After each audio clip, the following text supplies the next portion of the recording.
आज कुछ मीठा खाने का मन था, लेकिन जैसे ही मैं किचन में गई तो देखा गर्मी तो इतनी ज़्यादा है, लेकिन मन तो मन था, मन के लिए तो सब कुछ करना पड़ता है। तो बस मैं क्या था, लग गई थी काम करने के लिए। तो यहाँ पे मैंने कढ़ाई रखी, कढ़ाई में आधा लीटर दूध डाला, दूध को पकाते पकाते पकाते पकाते, जैसे कि मैं अपनी बातों से आपको पका रही हूँ, आपको लगता होगा, लेकिन ऐसा कुछ नहीं है।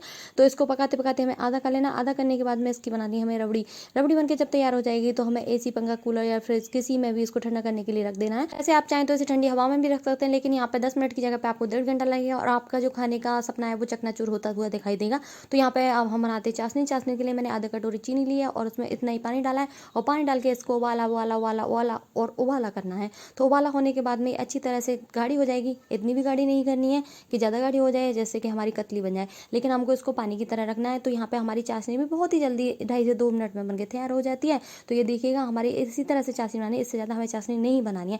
तो फाइनली इतनी सारी मेहनत करने के बाद में अब मुझे लगता है कि हमें मीठा कुछ खाने के लिए मिल सकता है। तो चलिए फिर दोबारा से चलते हैं किचन में और लगते हैं इस मीठे को बनाने के लिए। तो ये लीजिएगा हमारी चाशनी तो इधर बन के तैयार हो चुकी है और रबड़ी हमारी इधर ठंडी ठंडी तैयार है। तो चलिए अब बनाते हैं कुछ मीठा। यहाँ पे एक प्लेट में लेने हैं टोस्ट। हाँ, ये वही टोस्ट है जो चाय के साथ हम डुबो डुबो के बड़ी टेस्ट के साथ खाते हैं। तो इन टोस्टों को पहले से अच्छी तरह से प्लेट में सजा देना है। इसके बाद में इन भूखे और प्याज से टोस्टों को हमें पिलाना है चाशनी।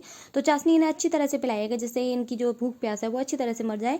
तो चाशनी पिलाने के बाद में अब हमें क्या करना है, जो ठंडी ठंडी हमने रबड़ी तैयार की थी ना, उसको उनके ऊपर लगा देंगे। ये बहुत ही ज़्यादा सुंदर लग रही है देखने में।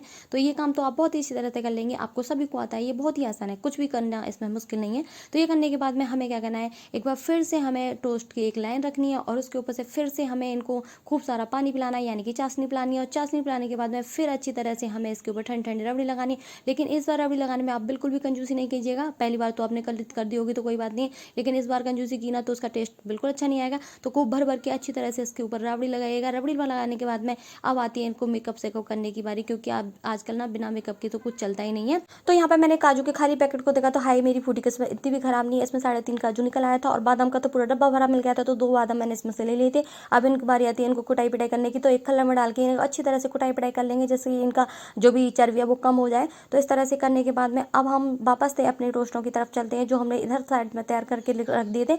तो अब इनको लेंगे और इसके ऊपर हम सबसे पहले डालेंगे जो सूखा हुआ गोला होता है ना, कद्दूकस करके इसके ऊपर डाल देंगे, अच्छा लगता है खाने में। और इसके बाद में जो हमने कुटाई पिटाई करके काजू बादाम रखे थे उनको डाल देंगे। अब इतना मेकअप करने के बाद में अभी भी मुझे कुछ अधूरा सा लग रहा था, तो मैं फिर से लगे इसको सजाने में और मैंने यहाँ पे थोड़ा सा रूह अफ़ज़ा डाला। ये अब ज़्यादा सुंदर लग रहा है ना। तो इसका ब्यूटी पार्लर करते करते मुझे इतना टाइम लग गया था कि खाने के चटोरों की लाइन लग गई थी इसे खाने के लिए। तो अगर मैं इसका इसी तरह से ब्यूटी पार्लर करती रही ना तो मुझे खाने के लिए एक टुकड़ा भी नहीं मिलेगा और ये सारा चट हो जाएगा। तो चलिए भैया, मैं तो चलती हूँ उसको खाने, आप भी जाइएगा, जल्दी से बनाइएगा और खाइएगा खिलाइएगा। तो कल मिलूंगी एक नई वीडियो में नई रेसिपी के साथ, तब तक के लिए बाय बाय, टेक केयर।